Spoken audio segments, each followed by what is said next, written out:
John D. Rockefeller's story, contrary to what many people think, does not begin with large budgets or great risks. Rather, it progresses through small numbers, repetitive days, and unnoticed decisions because the most decisive years of Rockefeller's life took place during his youth, when no one yet knew his name and when he himself could not fully imagine what he would eventually become. And this period quietly shaped the future of the modern business world through whispers rather than noise. Born in 1839 in a small town in the state of New York, Rockefeller did not come from a wealthy family or possess strong connections.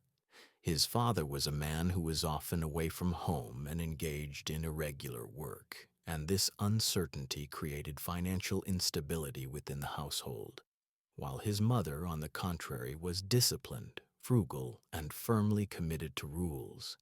And it was she who truly shaped John's mental framework. From a young age, money was not a display of power for him, but a tool for order and control. He recorded every penny he earned, questioned the reason behind every penny he spent, and intuitively understood how small amounts could grow over the long term. This habit would later become the smallest yet strongest building block of the massive system he would create. During his youth, Rockefeller's most striking trait was his tendency to slow down where others accelerated, his refusal to rush, his reliance on observation rather than emotion when making decisions, and above all, his lack of any need to draw attention to himself distinguished him from those around him. When he left school at the age of 16 and entered working life, his goal was not to become wealthy. His goal was to stand on his own feet and earn a steady income without depending on anyone else. When he began working as a bookkeeper in Cleveland, his colleagues noticed his quietness and ordinariness. But no one could see the great concentration and patience accumulating beneath that silence. Rockefeller was not only doing his own job in the office, he was observing who had disciplined payment habits, which businesses survived during times of crisis, which managers panicked, and which remained calm. These observations taught him something no book could teach. In the market, the winners are usually not the most intelligent or the most daring, but the most consistent. Toward the late 1850s, a new industry began to emerge in America: oil. At that time, oil was not a strategic resource in the modern sense.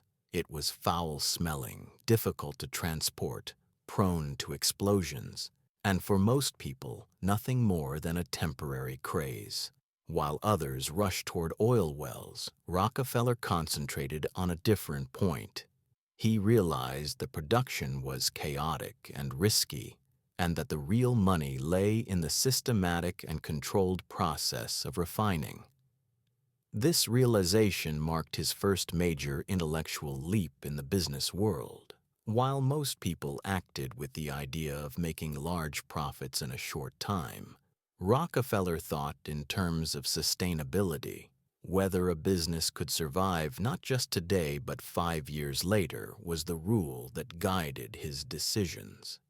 Even when forming his first partnerships, he did not act aggressively, avoided debt, and viewed growth not as a goal, but as a result. For him, growth was something that emerged naturally once the right structure was in place. During this period, Rockefeller's character became even more defined. He did not avoid crises, but he did not cause them either. He was not completely averse to taking risks, yet he kept his distance from risks he could not control. This approach quickly set him apart from many entrepreneurs around him. As volatility increased in the oil sector, many small businesses either collapsed or struggled to survive with irregular earnings.